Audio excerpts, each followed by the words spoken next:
Today we're going to talk about staying safe in a connected world. And what exactly that means, we're going to get into.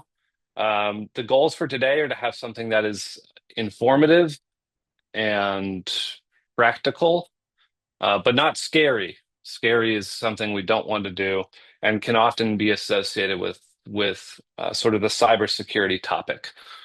So we're going to jump right in. I'm Calvin, your host.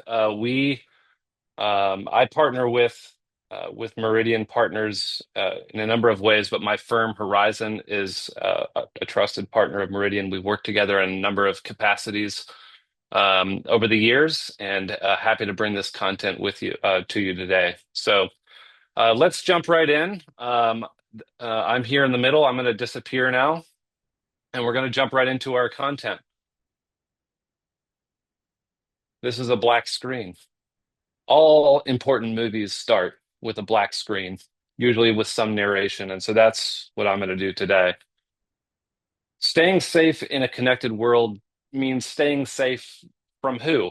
Uh, and the answer to that is typically cybersecurity criminals, people who are committing digital crimes. And while that is distasteful and immoral to commit crimes of those sorts, it's not always the most helpful thing as a way to sort of understand and be safe against those criminals. So we're gonna think about the uh, the digital world and cybercrime as more of an industry, more of a business that folks are engaged with, not because I or anybody else is saying that cybercrime is a good thing, but it can be a helpful way to learn about that industry, and we can think about how we can not participate in that industry. So I will be sharing some things about how that world works and how we cannot be a part of it. But that is not me saying that it's okay.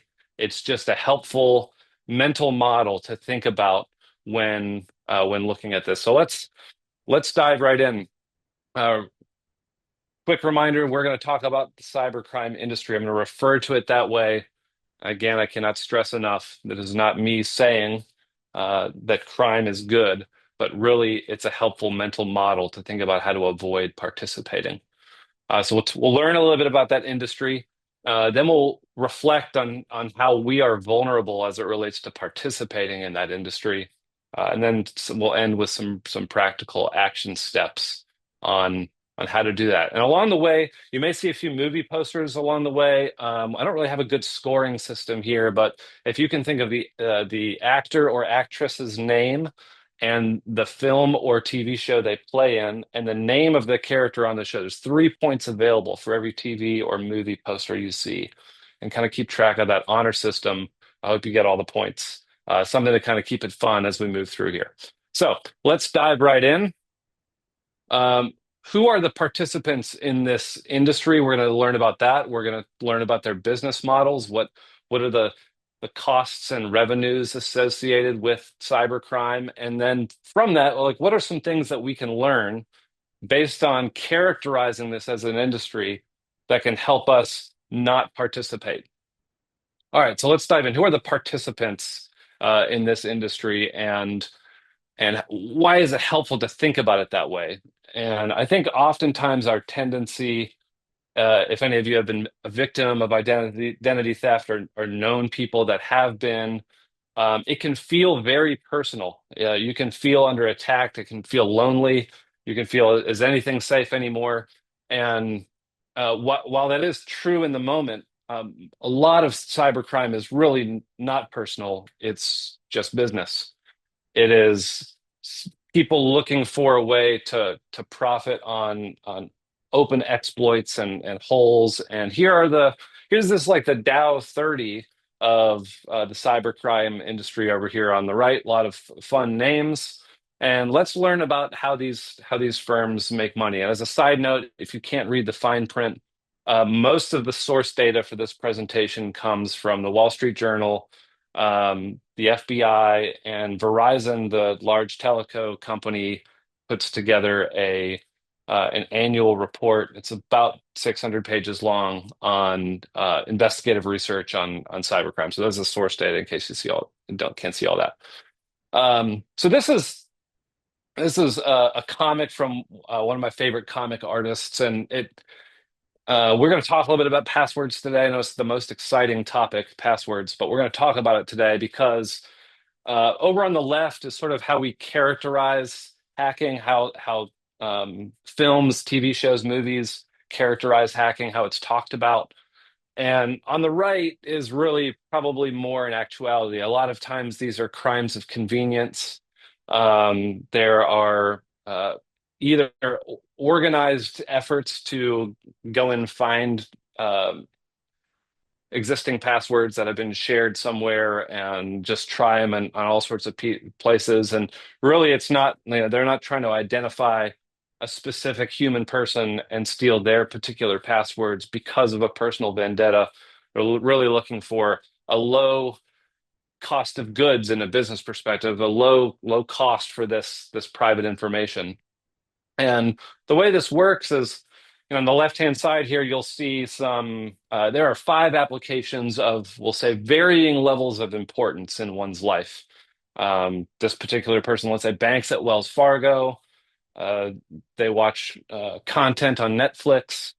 They do some payment stuff with Venmo, and they have kids in travel and school sports, so they're using SportsU.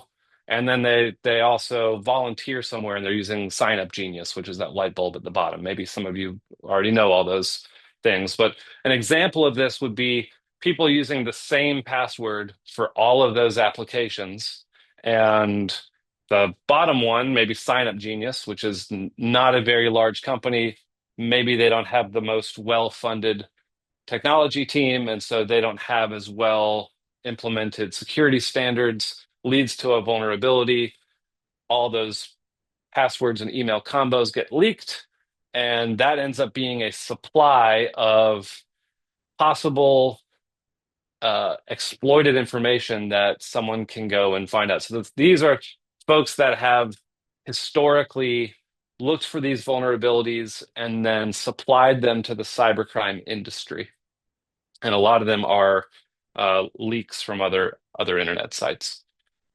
And then what a uh, what a business in the cybercrime industry might do would be use a combination of tools that are typically free or really low cost that allow, one of them is called Sniper. There's also a few others where someone can go in and say, hey, I've got this big file of possible credentials, and I want to try them all on all of these things you see here. I want to try them at Amazon or at Fitbit or HBO Max or Hulu or a bunch of different places to see whether that password works at that place.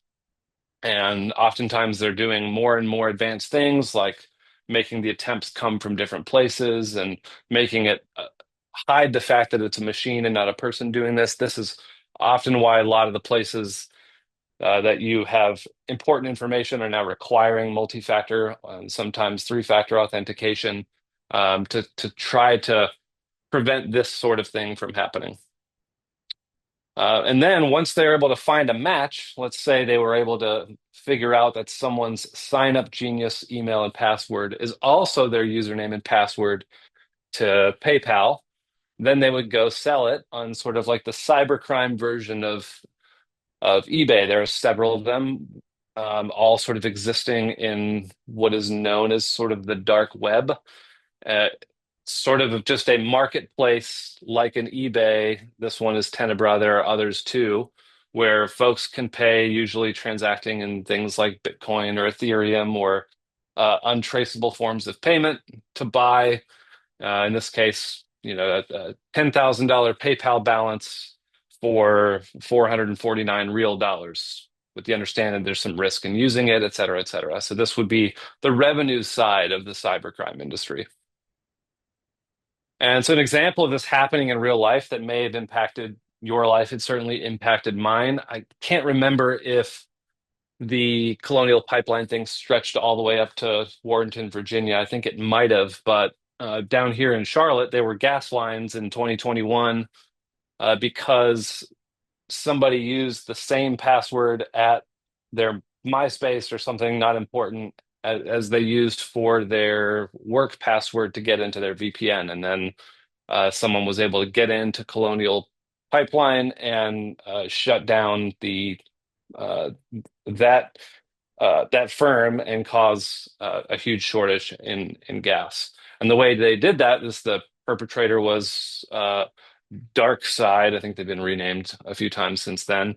Um, but they sort of orchestrated it and farmed it out to affiliates and got about a $4 million ransom and then paid everyone. So full circle, compromised password leads to either a ransomware attack or the sale of credentials on a marketplace, and around it goes. And that's sort of how you get revenue and cost and profit in the cybersecurity industry. That was a high level overview in our first 10 minutes of why that is important as we sort of think to, okay, now that we know how that works and realizing that for a lot of these participants, it can be really expensive to go do very complicated attempts to extract value from individual natural persons or family units or businesses. They have to use tools to try to look for the people that are lagging behind or open doors that they can walk through because those represent the lowest cost. And just like any business, they're trying to maximize profit per unit of cost. Okay, so what can we learn from that? How are we vulnerable? And I think one of the areas that has become one of the most challenging things is the way we communicate with each other, particularly online, the way businesses communicate to us online, um, has also become the biggest entry point for misinformation, the biggest entry point for accidentally sharing credentials. And a lot of it relies on uh, suppliers in the cybercrime industry impersonating people that they aren't, um, and pretending to be somebody that they aren't. And so we're going to look through a couple of areas that may hit close to home for some of you, and we're going to learn about how that's all working. So we're going to talk about social, email, and some financial account stuff, and see how that all works. So here's an example of a fake LinkedIn profile. This is very classic. Sort of social phishing, they call it. It's a fake recruiter. Someone is coming with uh, an offer, usually a lucrative offer of employment or something that might create an emotional response for someone reading this, with the main objective of them clicking on that PDF in the message, bringing that down to their local machine, and then maybe having their local machine compromised. This was in the early days of LinkedIn. Their security has gotten a lot better, especially since post-acquisition from larger firm, but still something to be aware of. Not every social profile is a real profile, particularly now in sort of the new world of AI. Speaking of AI, this is a real example I plucked from the archive of a really creative looking email from the United States Tax Court, which I don't think will ever email you.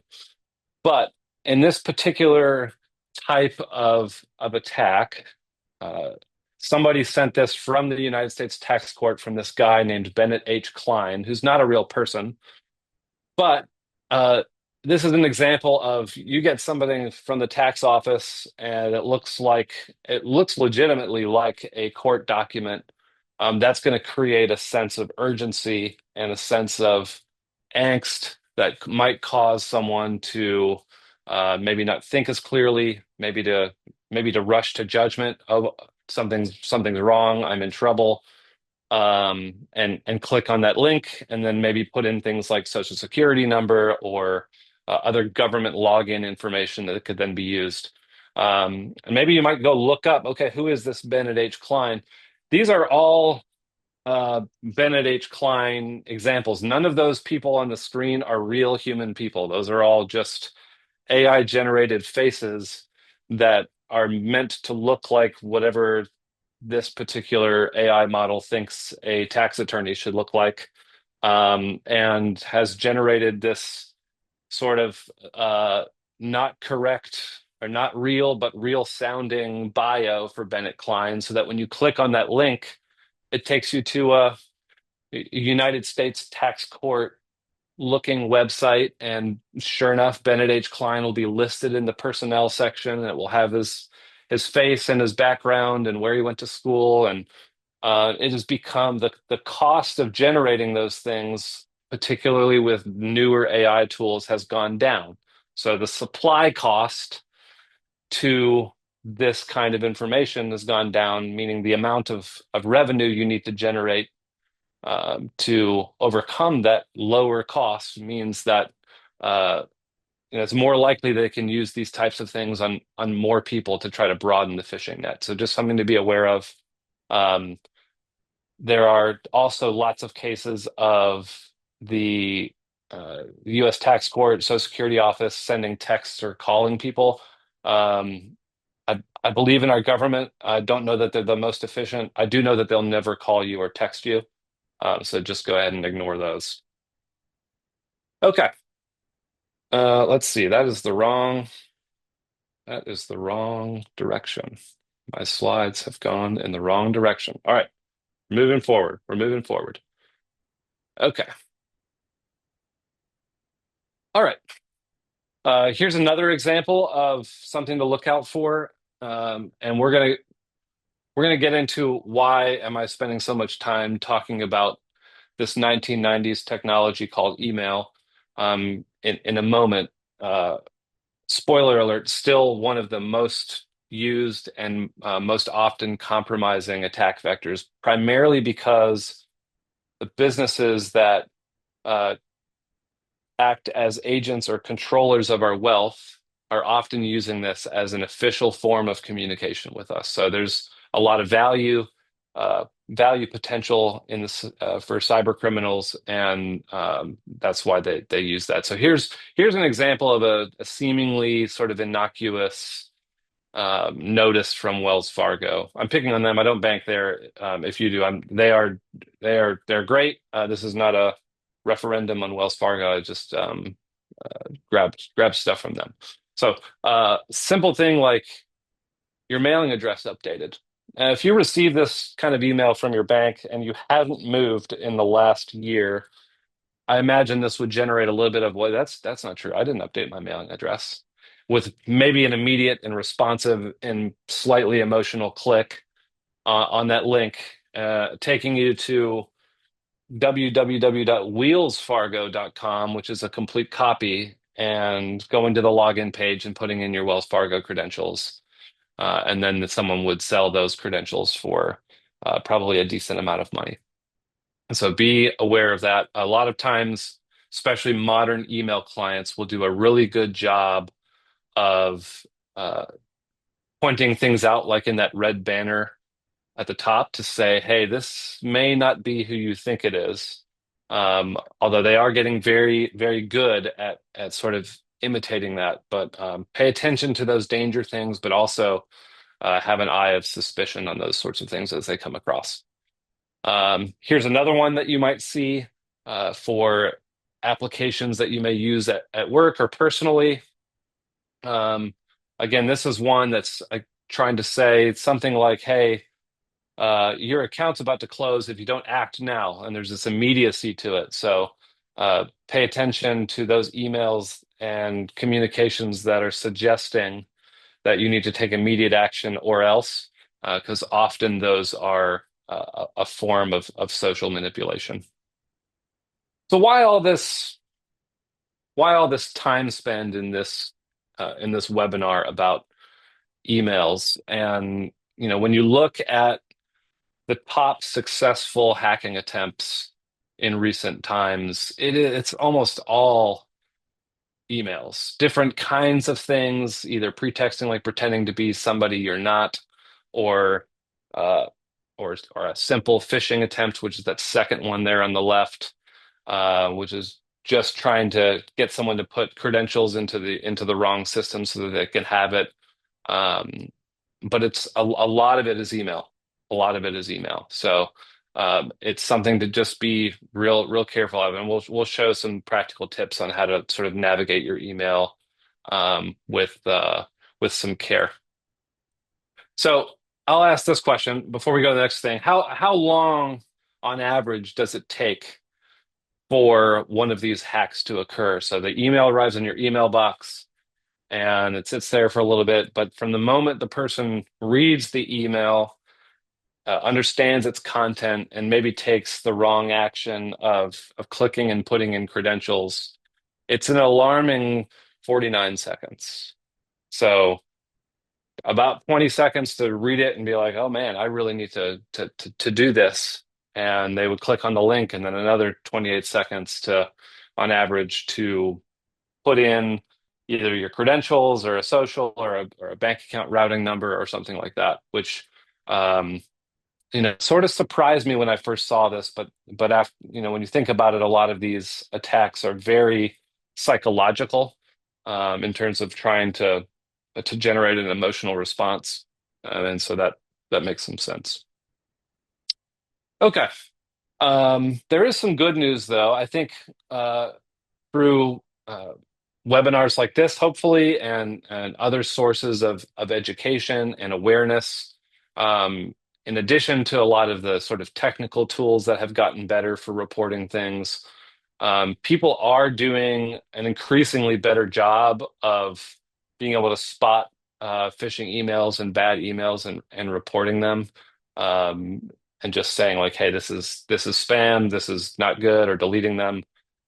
So the process of, yeah, both education and technological change is having an impact, and that's good. So if you're here today, sort of either getting some reminders of things you already know or learning some things for the first time about how this works, you're doing a good job to sort of contribute to the lowering of cybercrime rates.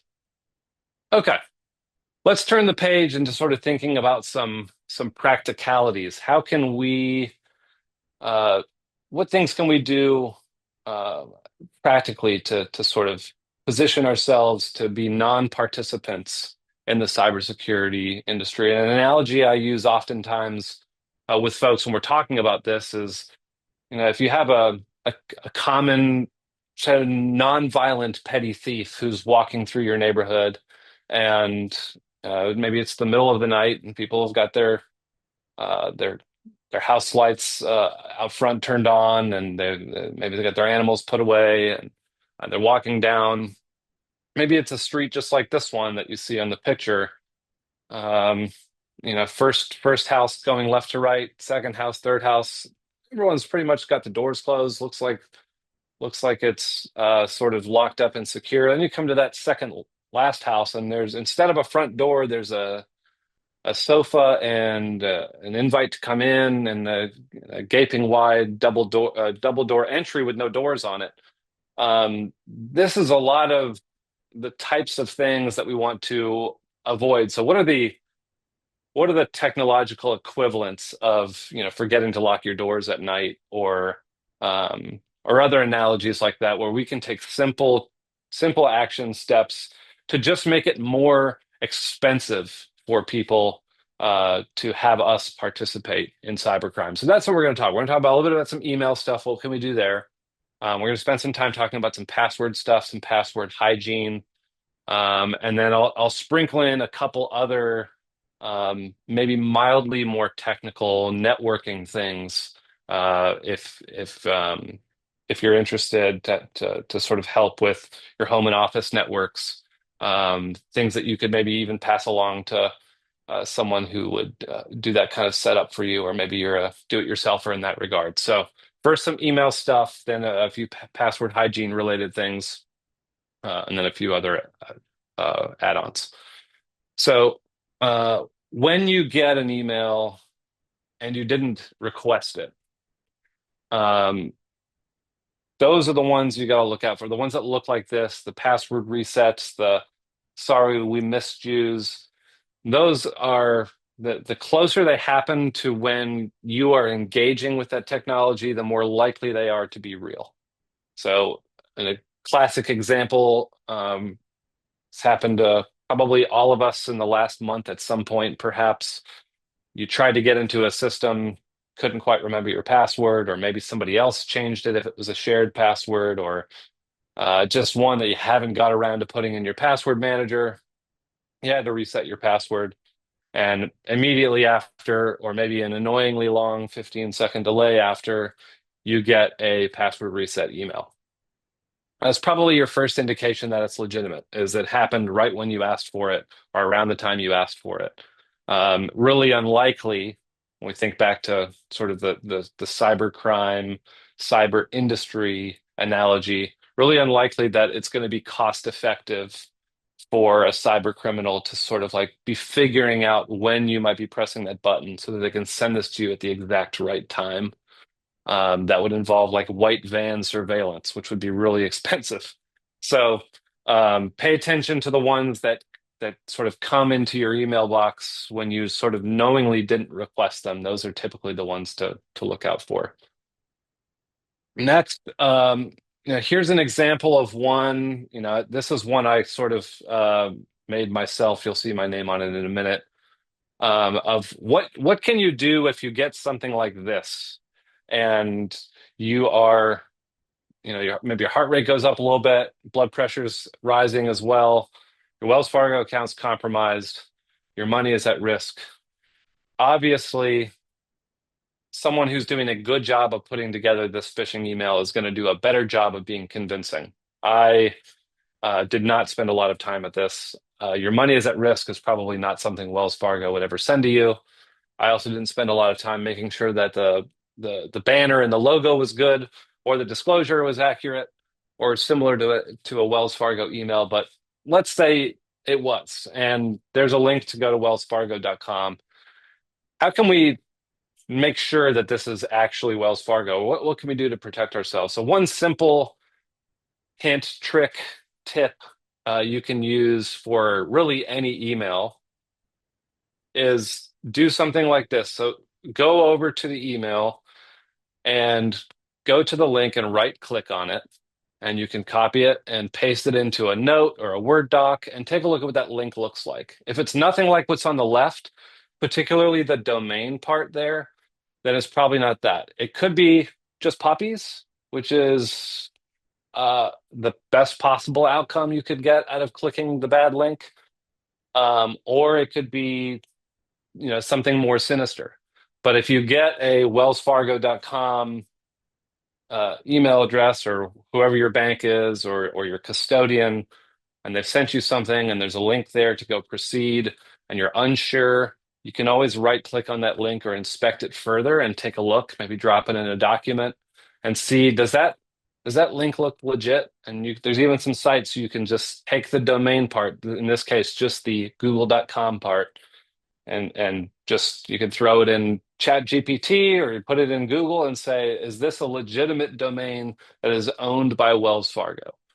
And if the answer is yes, it's more than likely that you're safe to proceed. If the answer is no, it's probably something you should go contact them in some other way, a way that um, a way that you've communicated with them before. You could call your account manager. You can type the website in yourself and log in and see if there's anything going on with the account. And then obviously for the good of the order, as you get these things, depending on your email client, this is Gmail. If you're using Office 365 or any other client, usually there's some block or report phishing. Go ahead and do those. That'll help those email machines get smarter and smarter at making sure that that stuff doesn't get through. And additionally, like this is also happening more and more with texts. These seem to be even more annoying because I tend to, like most of you, um, phone notifications for messages are frequently how my family contacts me, particularly my immediate family. And so those notifications are typically a little bit more urgent when they hit me, and they're not always legitimate. And If you doubt that somebody is who they say they are, a good example of this would be maybe you're at work and you don't have frequent interactions with somebody in upper level management or maybe two steps above you at your job, and they reach out and say, "Hey, it's so and so. I need you to go do something for me." Maybe you don't have their number in your phone because you don't know them that well, but you know of them and you work for them. There's this distinction between your role and their authority, and so you're in a socially vulnerable situation of wanting to please them. And so there have been lots of cases where uh, people under the guise of someone else's CEO will ask them to, hey, will you go? I'm at a conference. Will you go get me a bunch of gift cards, or will you go to the Apple store and pick me up a bunch of wiped iPhones and put them over here for me so I can hand them out? And when those types of texts happen, you'll almost always know that it's spam based on the writing and who it's from and some of the context. Although a lot of that is getting a lot better with generative AI. So when in doubt, just go find someone in person or call them up or find someone who does know that person and ask you to get in touch through some other way. So rather than responding in the manner that you received the information. Okay.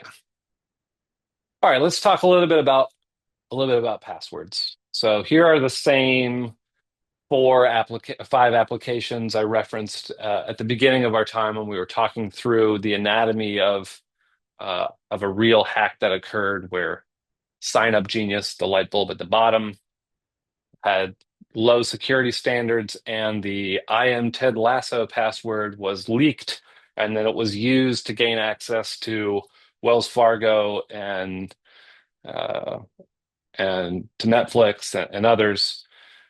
If you are a person or a machine or really anything with any cognitive capability, what would you guess the Venmo password is based on knowing all these other things, right? Like someone has clearly found their favorite password, and it's probably the same at Venmo. And really, what's ideal is that you have something like on the right, like these long and really impossible to remember or guess passwords that are unique per application, per user, per application, and that, I mean, just seems like a lot of work. There's no chance that we're remembering those passwords on the right, but it's critical that we have a new one for each of them, or at least a unique password for each level of importance for applications. Like um, if your uh, if your sign up genius password is the same as your Netflix password, and the only possible compromise is someone can know what kind of shows you like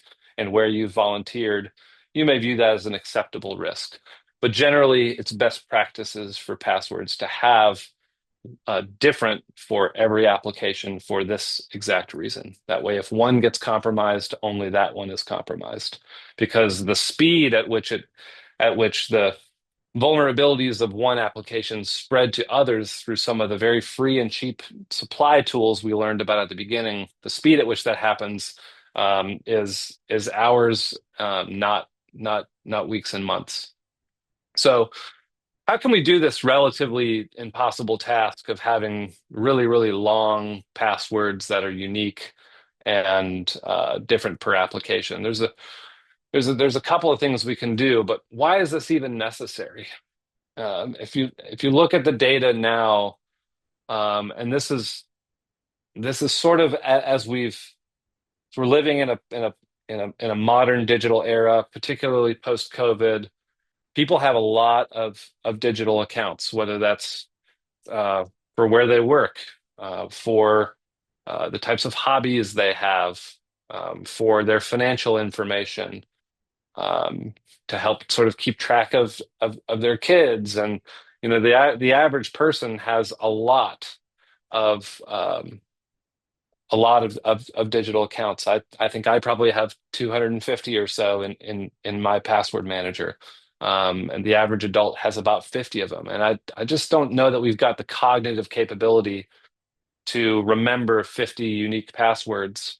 And that's why you find A lot of people are using the same password for every account, and oftentimes they're using publicly known, publicly available information, names of their kids, addresses of places they've lived, where they work.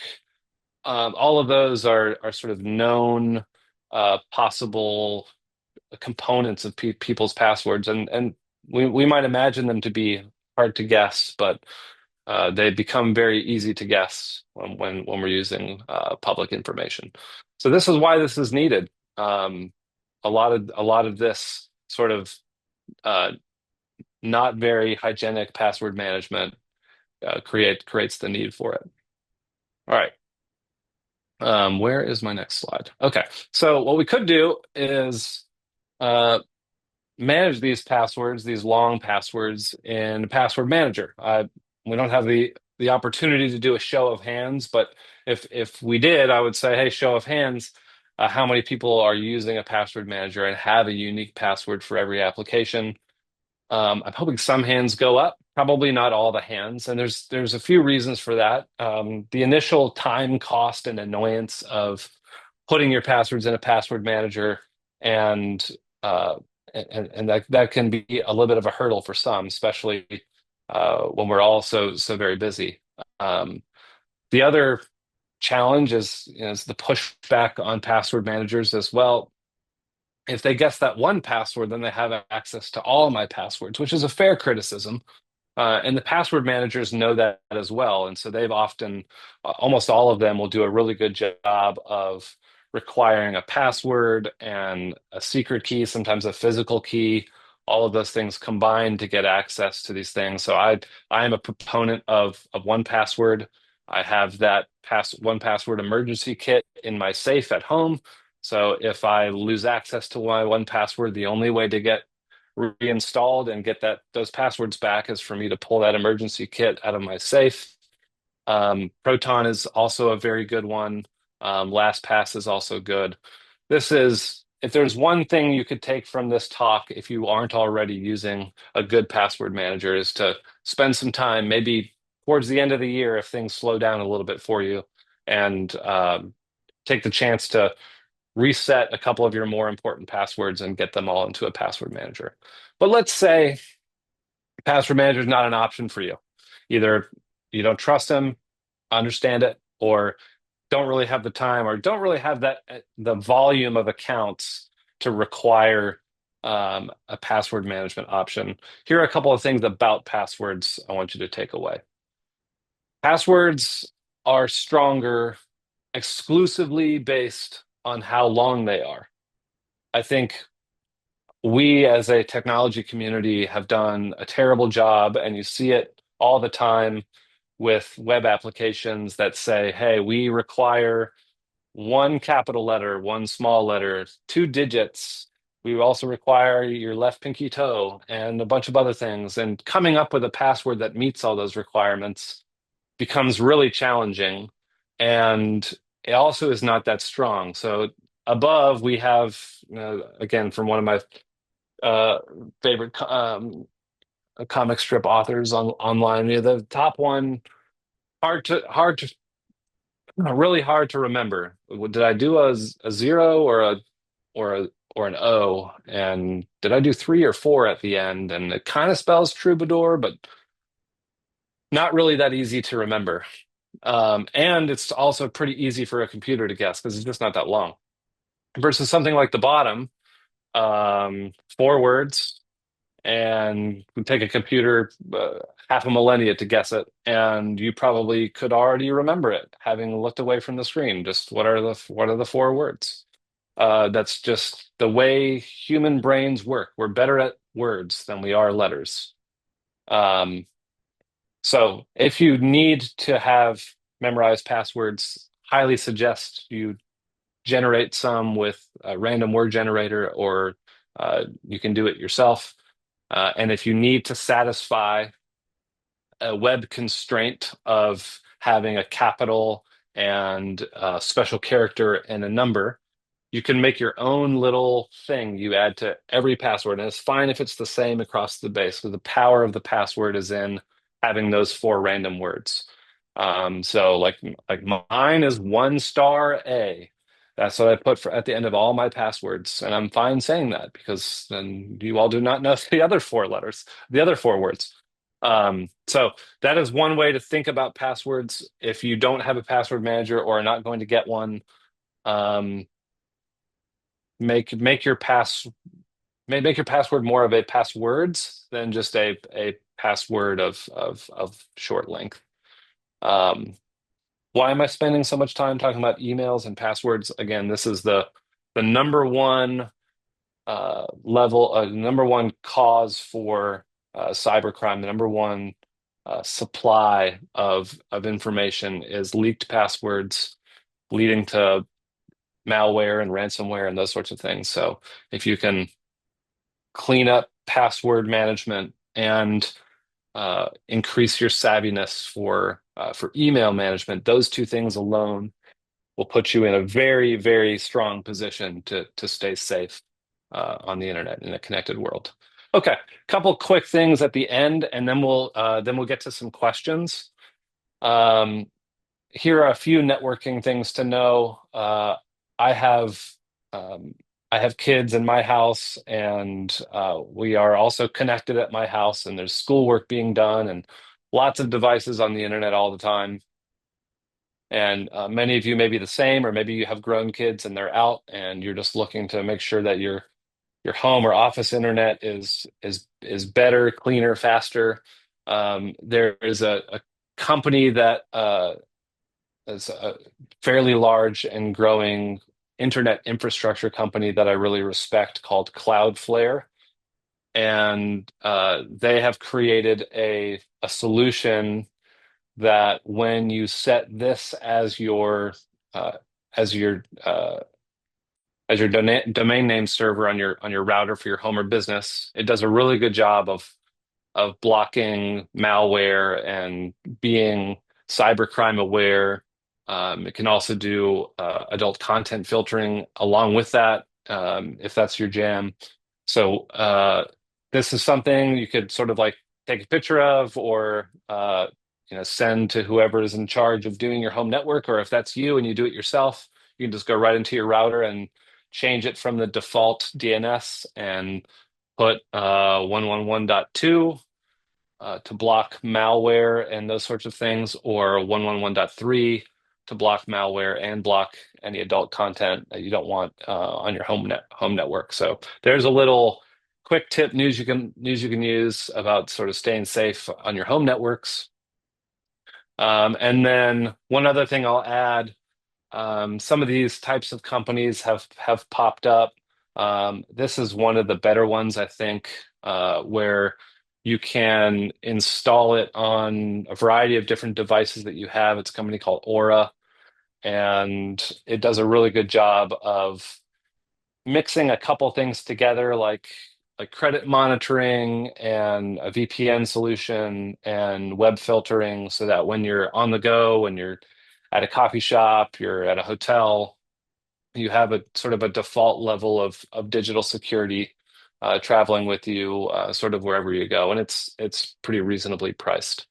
So I will say I'm not paid by neither Aura nor Cloudflare, but those are just two that I've sort of used and researched and found helpful over the last few years. All right. Thanks a bunch, everyone. It was a joy to be with you.